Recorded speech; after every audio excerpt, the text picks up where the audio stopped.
Recently, the keyboard hobby has been growing. With the growth of the hobby, we've been seeing some new affordable keyboard options like the KVD67 Lite, NK65, and IKI68 Aurora.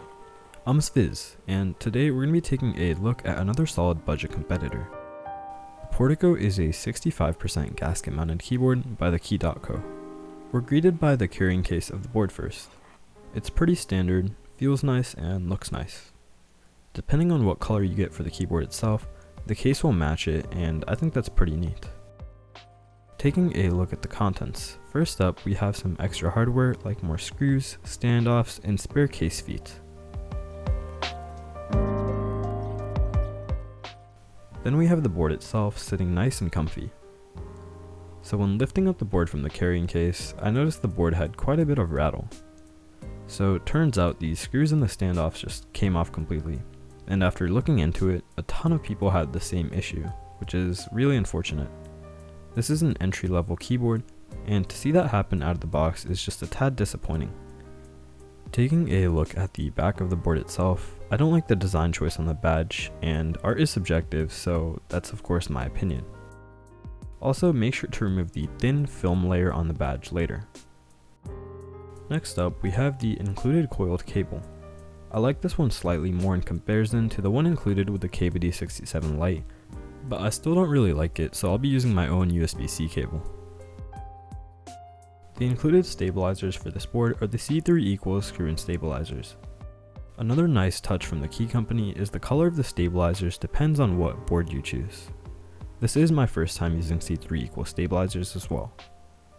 Then they've also included some extra gaskets.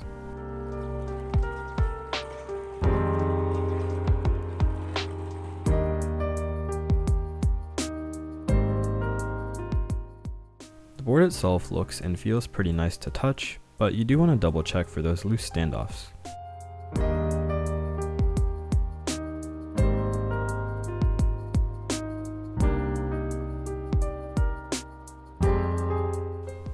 The Portico is held together via 9 screws on the bottom, and since it isn't pre-assembled, you will need to unscrew those. These screws that are included are not magnetic for anyone wondering, and I don't think that's a big deal, especially at this price point. Taking a look at the bottom piece, it is pretty thin, and the case is made of polycarbonate similar to the NK65 entry. The bottom also does have the feet already attached, and I believe it's some sort of rubber or silicone material.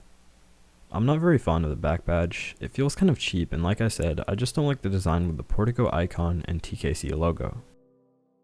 A friend of mine also had their back badge just straight up come off after simply removing the film.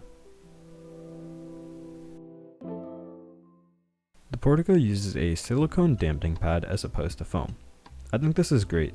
It has a honeycomb type of design, but I'm not really too sure why that is. I much rather prefer this over standard foam. The PCB on this board is 5-pin hot swap with per key RGB lighting. It has south-facing LEDs, so no issues with cherry profile keycaps. We also see a centered USB-C port. It uses the standard KO hot swap sockets, which are pretty reliable in my experience. And I've never had a hot swap socket pop out, but always be careful on how much force you're putting on the PCB. For this build, I opted to not use the plate standoffs, but feel free to use those if you would like. The RGB underglow felt kind of weak, but the per key RGB seems to be pretty nice, and this is configurable in the software VIA, where the keys can also be remapped if needed.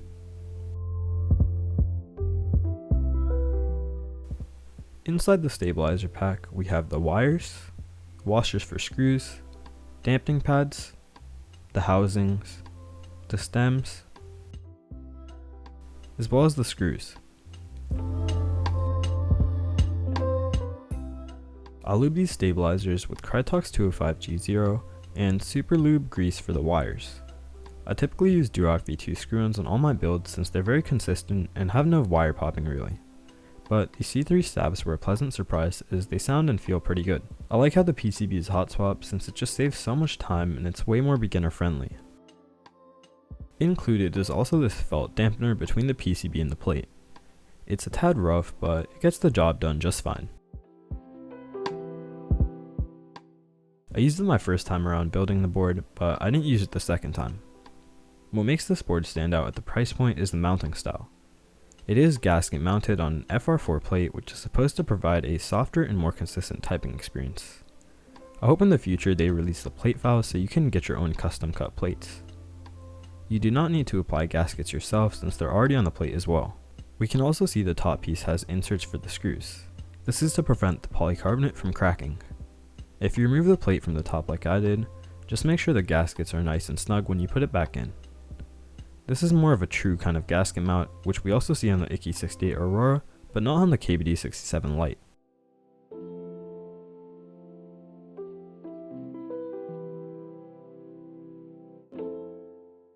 After putting the silicone dampener in the case, I simply put the PCB on top of it along with the plate and top piece. For a more in-depth build guide, please visit the Portico product page. To finish the assembly, we just screw in those 9 screws on the back.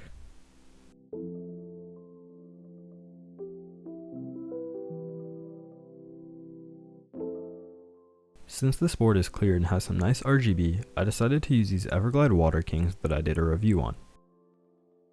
These switches were lubed and filmed, and since it is clear, the RGB shines through nicely. And since the board is hot swap, all you do now is pop in the switches and make sure the pins are straight. You don't want to apply too much force, and if you do notice a switch that's not working, it's most likely a bent pin that you can use tweezers to fix. Please make sure to test your PCB beforehand as well, just to make sure it works. Then to top it off, the keycaps I chose were EPBT 9009. They have a retro vibe to them, and the color just goes so well with this case. Before listening to how the Portico sounds, I want to give a quick thank you to all of my affiliates. If you want to support the channel, you can use the links in the description to help support me. And if you have enjoyed so far, please make sure to show some love and subscribe as it does help a ton.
Overall, I'm pretty impressed with the sound. It doesn't have that deep dock if that's what you're looking for. It has more of a clack, which I still think is nice. The RGB underglow isn't the best at all, and the case diffusion isn't great either, but I don't find that to be a major issue. The layout is also perfect for me. I'm a huge fan of 65% with the blocker, as it's still compact like a 60%, but it has some added functionality. Although it is gasket mounted, this board is still a tad stiff, but still enjoyable. I'm not a fan of the USB port since all my cables have the connector sticking out, but this isn't as noticeable when you're actually using the board on your desk. Aside from the Key Company's quality control issues on this one, I think this board is really worth it, and it's a solid custom mechanical keyboard for the price. It's always cool to see more affordable boards like this one. I also know that some of you were wondering how this stacks up to the KBD67 Lite from KB Defense, which is in the same price range. The KBD67 Lite uses an ABS case, which is a tad cheaper. It also uses a modified gasket mount where a silicone pad in the middle acts as the gaskets. My Portico felt like it had a softer typing experience, but I do like the look of the KBD67 Lite more. They both feature the exact same layout with a similar blocker, and I do have the full review on the KBD67 Lite as well. Both of these boards are really solid options, and it comes down to preference here. For my personal choice, I do like the Portico better.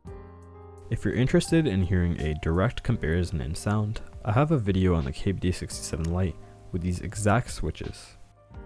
So yeah, that sums up my review on the Portico. If you did enjoy, please make sure to like and subscribe. If you have any questions or feedback, feel free to drop a comment. And as always, you can keep up with me on my socials, as well as join the Discord for keyboard help or just to interact with me. Peace.